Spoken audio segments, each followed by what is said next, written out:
प्रीति एक पढ़ी लिखी लड़की है जिसकी एक अच्छे घर में शादी हुई है। प्रीति का पति राहुल एक मल्टीनेशनल कंपनी का मैनेजर है जो आधे महीने विदेश में ही रहता और छोड़ जाता है अपने मम्मी पापा को प्रीति के भरोसे, जिसे इस देश को सुधारने की चुल ने परेशान कर रखा है। मम्मी पापा, कल एक डॉग वैक्सीनेशन का शिविर है तो मैं वहीं पूरा दिन रहूंगी, आप मेरे लिए खाना मत बनवाना। अरे बेटा प्रीति, वो बाई तो काम छोड़कर परसों ही जा चुकी, एक नई बाई देखनी पड़ेगी। माँ, आप तो जानती ही हो ना कि मैं कितना बिजी रहती हूँ। अगर कल मैं नहीं गई तो कुत्ते एडॉप्ट ही नहीं हो पाएंगे। देखिए, हम इंसान तो बोलकर अपनी तकलीफों को बता सकते हैं, लेकिन वो बेचारे, उन्हें हमारी ज्यादा जरूरत है मम्मी। बोल के भी हम क्या हासिल कर पा रहे हैं। अब ठीक है बेटा, तू जा, मैं खाना बना लूंगी। ऐसा पहली बार नहीं हो रहा था। देश भर में जितने एनजीओज हैं, चाहे वो स्टूडेंट्स के अधिकार के लिए हो या गरीबों में खाना बांटने का काम हो, प्रीति सबसे जुड़ी हुई थी।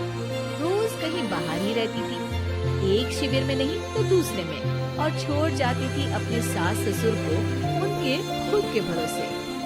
और जब कोई उसे कहे, अरे प्रीति, कभी तेरी सास का हाथ भी पटा दिया कर, तो उसका एक ही जवाब रहता था, देखो, हम लोगों को तो सब कुछ घर बैठे मिल जाता है। अगर आज मैं इस शिविर में नहीं गई तो पता नहीं कितने लोग सड़क पर आ जाएंगे। प्रीति को समझाना संभव ही नहीं था और ये बात उसके सास ससुर भी मान चुके थे। इसलिए सुबह सुबह सास ही किचन में खाना बनाने जाती है और देखती है कि घर में सब्जियां खत्म है। अरे प्रीति बेटा, सुन तो जरा। क्या हुआ मम्मी? मुझे बहुत लेट हो रहा है और आप तो जानते हो ना कि अगर मैं इस शिविर में नहीं गई तो हाँ, कुत्ते एडॉप्ट ही नहीं हो पाएंगे, सब जानती हूँ। अरे पर घर में सब्जियाँ खत्म हो गई है। अरे जब तू वापस लौटे ना तब लेकर आना, ठीक है बेटा? ठीक है मम्मी, चलिए मैं चलती हूँ।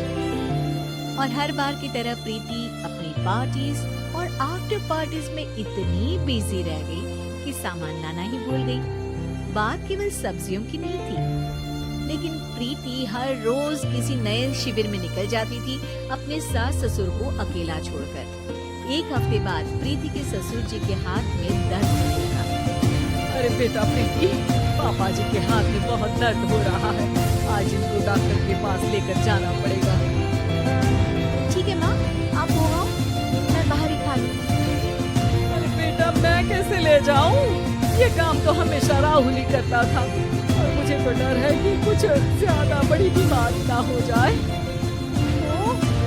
आज मुझे मेडिकल शिविर में जाना है। बेचारे बड़े बुजुर्ग जिनके अपने फैमिली वाले उनका ध्यान नहीं रखते, उनका पूरा मेडिकल चेकअप होगा। अगर मैं नहीं गई तो आप तो जानते ही हो, उनका चेकअप नहीं हो पाएगा। और बेटा जा, मैं कुछ ना कुछ कर लूंगी। प्रीति के सास और ससुर दोनों ही काफी समय से प्रीति को समझाना चाह रहे थे कि उन्हें भी मदद की जरूरत है, लेकिन अब तो पानी सर के ऊपर जा चुका था। उधर प्रीति शिविर में पहुंचकर सबसे मिल रही थी, काफी भीड़ थी और प्रीति इंस्टाग्राम पर फोटोज अपडेट करे जा रही थी। तभी प्रीति की दोस्त रीना उसके पास दौड़ती हुई आती है। अरे प्रीति, जल्दी चल। अरे क्यों, क्या हुआ? अरे तू अभी सवाल मत पूछ और चल मेरे साथ। प्रीति रीना के साथ जाती है तो देखती है कि गरीब बुजुर्गों की लाइन में प्रीति के सास ससुर भी खड़े हैं। प्रीति को समझ में नहीं आता कि ये क्या चल रहा है। उसके ऑर्गेनाइजेशन में सबकी नजर उसके सास ससुर पर थी और प्रीति को लगा कि बात उसकी इज्जत पर आ गई है। माँ, पापा जी, आप दोनों यहाँ क्या कर रहे हैं? आप तो जानते हो कि ये शिविर गरीबों की मदद करने के लिए बनी है और आप इसका मजाक उड़ा रहे हैं इस तरह से लाइन में खड़े होकर। अरे बेटा, हम भले ही गरीब ना हो पर जरूरतमंद तो है ही। हमारा भी कोई ध्यान रखने वाला नहीं है। मेरे पति के हाथ में दर्द है, मैंने सुना कि जरूरतमंद बुजुर्गों का यहाँ फ्री में इलाज हो रहा है, इसीलिए चले आए। अ, नहीं, मतलब मैं तो। प्रीति को समझ में आ गया था कि समाज को संभालने से पहले उसे अपना घर संभालना चाहिए, और वो सर झुकाकर अपने सास ससुर से माफी मांगती है।